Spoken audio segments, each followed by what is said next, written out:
Hey everyone, this is Disc Junkie, and welcome back to Secondhand Sickness. So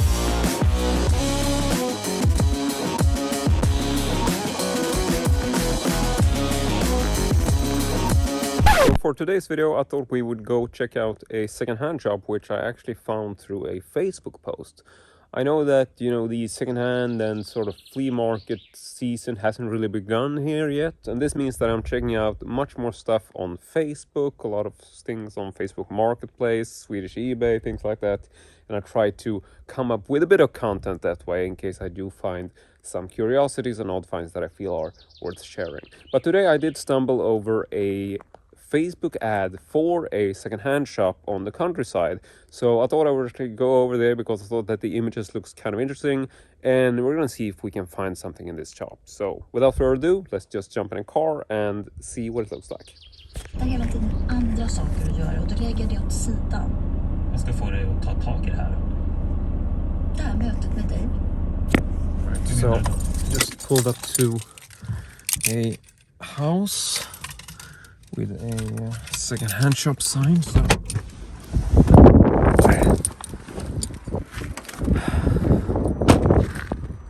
yeah, this is apparently it. So I'm just gonna go see what we can find.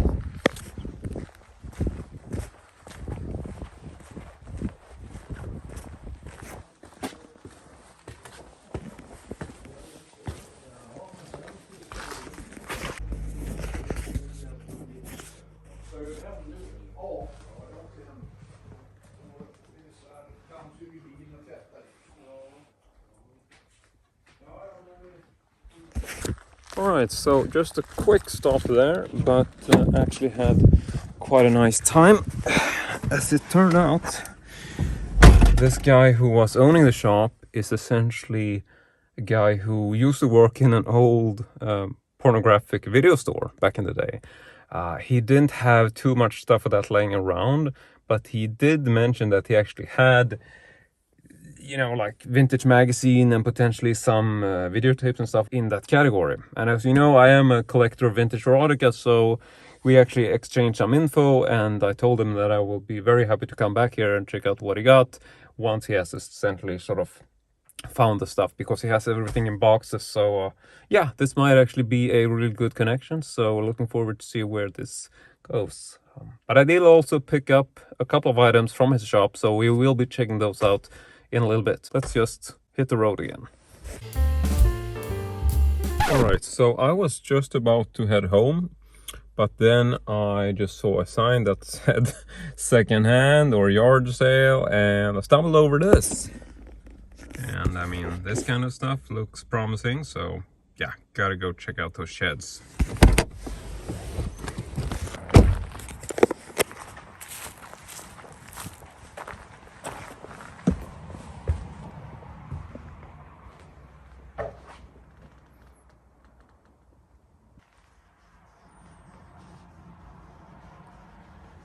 Wow, check out this ridiculously poor quality bootleg. Jesus Christ. Wow, yeah. As much as I love curiosities and odd stuff, I'm not picking this up. The Special Edman collection. Yeah, that just oozes of trustworthy distribution rights. Your band is called what now? And ridiculously ugly Teenage Mutant Hero Turtles poster. Notice that it's actually called Hero Turtles because the word ninja was, temporarily banned, as I recall. I'm not seeing much else in here, so let's just go ahead and head on over to the next shed.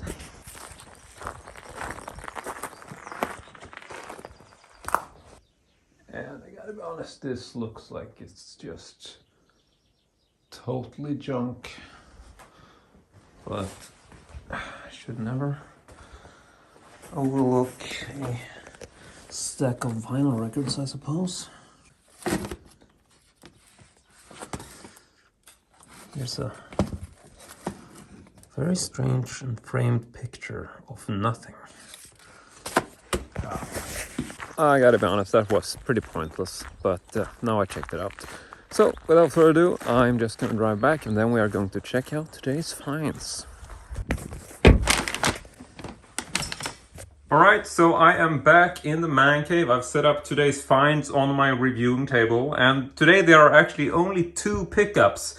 I actually have this unofficial rule that if I don't find 3 items during my little road trip or secondhand hunt, I tend to not make a video on them. I just tend to post them on Instagram and stuff. But today I thought that these items were really cool and really interesting, so I decided to make a video on them anyway. Hopefully you will think that it's worth it. So I have 2 items here. One of them is obviously a small television, and the other one is this little mysterious box, which we are actually going to get back to. So I'm going to show you the really unusual contents of this box later in the video. So this is the second item, but we are going to check out the little television before we move on to that. So this is a color TV/monitor, and it is by a company called Roadster, and I always have a really hard time not picking up these old CRT televisions, especially these small ones, because I think they're really cool. And this one is apparently called, it is a CTV 5501. I assume that is the model number. You can see that we have a video and the audio input, so we should be able to plug this into some kind of VCR, see if we can get some kind of image. There's also a TV and monitor setting, so you can essentially watch TV, try to pick up some TV signal, or you can switch it over to monitor to just use it as an external monitor. Now this was actually sold without a DC cable to it. The guy had essentially lost this over the years, but I was pretty sure that I might have some extra cable, and I actually was able to find this very old sort of generic universal regulated AC/DC adapter where you can actually set the voltage. So I've set this to 12 volts, and we're going to see if we can plug this in, because it is actually the same plug. But just looking a little bit more at this, you can see we have some side controls here for the UHF, VH and VL, and then we have some brightness, color, CUNT is probably for contrast. Then we have an ear plug, or not an ear contact, so I would assume that is for the headphones, if you want to use headphones. And yeah, that is essentially it. There is a small flap underneath in case you wanted to sit at a slight angle. But without further ado, I think we should actually check to see if we can get some life in this. He essentially told me that, if it doesn't work, you can always bring it back, but he said it should work, but he couldn't promise anything. But he was nice enough to say that I could bring it back in case it didn't work. But I'm sure we can get this to work. And even if it doesn't work, I'm still really happy about this, because I do really dig having these just for display, keeping them on the shelf. And this one even has the little telescope antenna, which is actually intact, so that's really nice. But in any case, let's just go ahead and plug this in. So first of all, I have my little 12 volt DC cable, so we're gonna plug that in there, and I'm just gonna plug the other end into the outlet. Oh, so this is already on apparently. I didn't even realize. So let's see, we do have a static noise. Is there any kind of image to this? It's really hard to tell. Oh yeah, it is. I'm sorry, it's just the lighting here. If I hold this, you should be able to see that there is actually, there is actually static there. It's just the light from my very bright light is essentially making it not show anything. Okay, so yeah, we have a volume and obviously a lot of static, so let's just turn that off. Now I'm not really sure if we can get some kind of image on this. Maybe I should just actually turn off my light for a second. But before I do that, I'm actually going to lift up a VCR here, because I've actually prepared this just in case we were going to try to view something. And then I have a copy of the Texas Chainsaw Massacre, because as you know, I have quite a few copies of this movie. And then I've basically just used some of these classic red, white, yellow. And checking the back of this, we only have the yellow and the white. So that's what we are going to use in there, like so. Then we'll switch this to monitor, because that is essentially the point of having that setting, so you can use it as a monitor just for those cables. So just place that there. And let's go ahead and turn this on. There we go. Okay, so nothing on the screen yet. Just a whole lot of static audio. So let's go ahead and push this in. Oh, check it out. We actually have image. And not only an image, we actually have a color image. Sorry that I can't really tilt this in a good way because I don't want to lean on the cables. Sorry, maybe I need to push the play button. Sorry about that. I thought this would autoplay. Okay, it doesn't actually autoplay, so sorry about that. So now we have the play.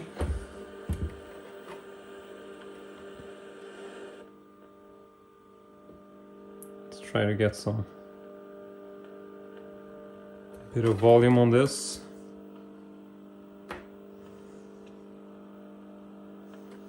Guessing there might be some commercials and stuff. Oh, look, there we actually have a Atlantic image on there.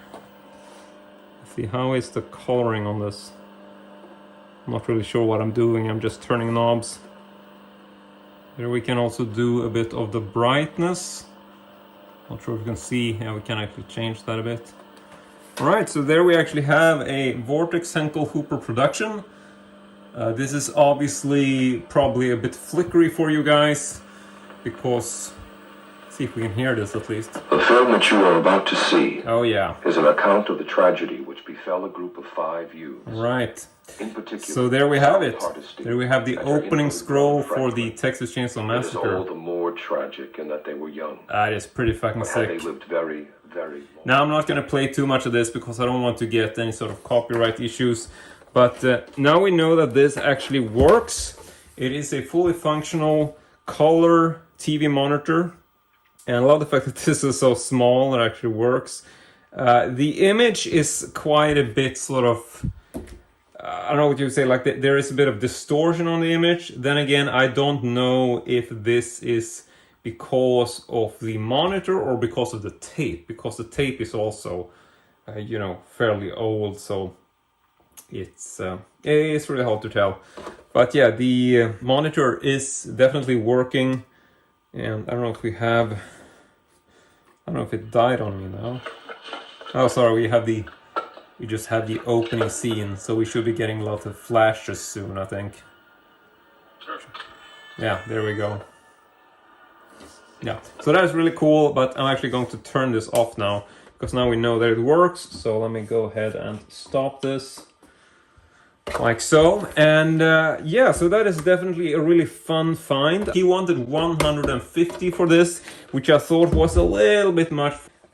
But figured, you know, I'll probably have a cable, which I did. And then he wanted 100 for this one. And I said that, you know, okay, I'm gonna give you 220 for the pair, which he agreed to. So that's what I paid for the pair. But now we are going to check out what this is. And this is probably, in my opinion, the most interesting item in this two-piece lot. So let me just turn the light back on, like so. Just go ahead and eject the tape. So, okay. So let's go ahead and talk about the second item. I'm going to move the TV a little bit to the side for now. So now we have this. And this is something which I think would probably be better fitted for my Disc Junkies Strangely Collectible Junk series, because this is one of those bizarre pieces of technology which I have never seen before. I have no idea what this is actually worth, but I thought it looked so bizarre and curious that I definitely wanted to own it. So without further ado, let me go ahead and open this little box and present to you the highly sensitive special audio amplifier Super Stethoscope Electro. I mean, what the fuck is going on? Okay, so let me just show you. From what the guy told me, this is essentially looks like it's new in the box. He had never used it and he wasn't really sure if it worked or not, but it really looks like it hasn't been used. It still has the little manual with it, and this appears to be some sort of Japanese product. I think it's from Micro Electronics Company Limited. And like I said, highly sensitive special audio amplifier. I'm not sure if I said amplifier. The Super Stethoscope Electro. So this is apparently some sort of stethoscope which you can use, and there should be some sort of electricity involved. So yeah, you can put this up to the wall, and according to this, you should be able to amplify the audio. Like it's almost like a spy gadget if you want to listen into your neighbors or something. Never seen one of these before. No idea on the age. I don't know if we will maybe get some kind of date on this when we look at the instructions. It is definitely from Japan. You can see that we have both the Japanese instructions on the right and then we have English instructions on the left. So there's an earphone insertion. Plug the earphone into the EP jack. And then it says that the unit can be attached to smooth surface such as glass, synthetic board and metal by means of the rubber suction cup. So let's see what here. So I'm gonna take all the stuff out. First we have this, which I guess is sort of like the main unit. It is a little bit dirty, but overall it looks to be in really good shape. So here we have a small little thing. There's a knob here, which clicks. So it does sound like it's turning something on. I'm not really hearing any buzzing and everything, but this seems to be like those typical sort of volume buttons which you turn on and there's a click to actually turn it on and off. Then we have two of these little plugs which says EP and tel. And then we have this, which is obviously the stethoscope. So there's that. So then I'm guessing, let's just check the image here to see. Okay, so EP is obviously earphone, sorry, so yeah, obviously. So this should go in here, I guess, like so. Then we have the next thing here. Like I said, this looks really new. I mean, look at this. This isn't something that someone put like this. I'm pretty sure this was like this to begin with and no one actually untangled this. So, okay, so there we have the cable. There's another little suction cup on this. This says TP11 Micro Japan. This goes into the other one. Let's see. So, and then, wow, look at this. Okay, so this is like telephone monitoring. Okay, so if you plug this thing, little suction cup, to the side of your telephone, and then you plug it in like that, then you should be able to listen in on the telephone. Is that it? Insert telephone pickup cord into telephone jack. Attach the suction cup of the telephone pickup to the body of the telephone or telephone line. Or telephone line. What, you're supposed to listen? Jeez, turn the volume dial fully rightward to listen to the dialogue reception and transmit. Okay. So this is definitely some sort of listening device. Okay, maybe you should just read these instructions yourself. I'm not really sure what to listen to. Let's just go ahead and attach it to this. I just want to turn this on to see if I get any kind of audio at all. So putting the headphones in now, very carefully.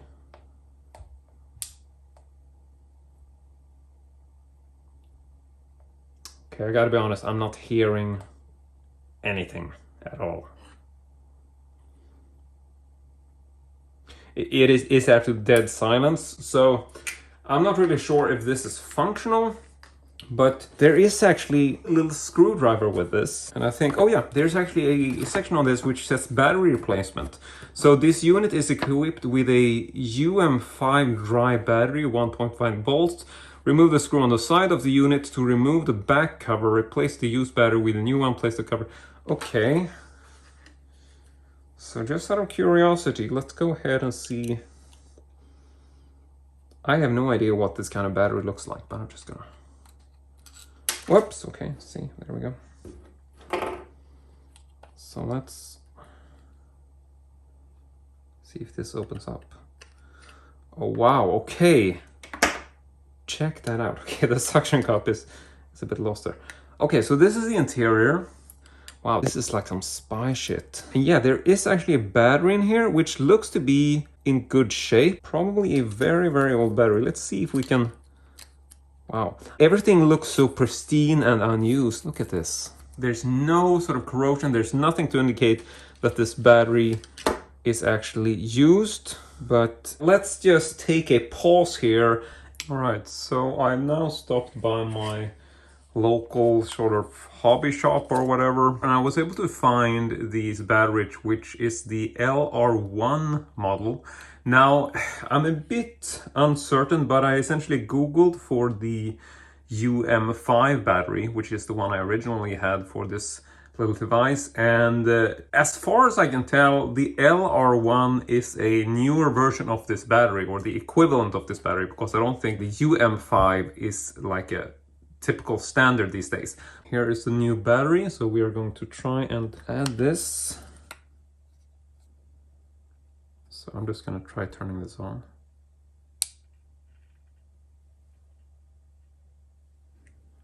Just a second, I'm just so excited to see if this actually gives any audio.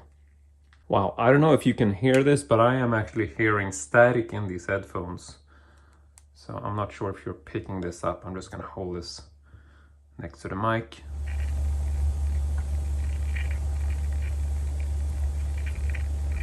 So there's definitely something going on there, or at least more going on than it was when I had the old battery in, but I'm still not sure in terms of how effective this device is. So I've now taken my shirt off, so I'm now going to put the stethoscope on, and I know this isn't the greatest in terms of video content, but I'm now placing this like on my heart. I'm not hearing anything.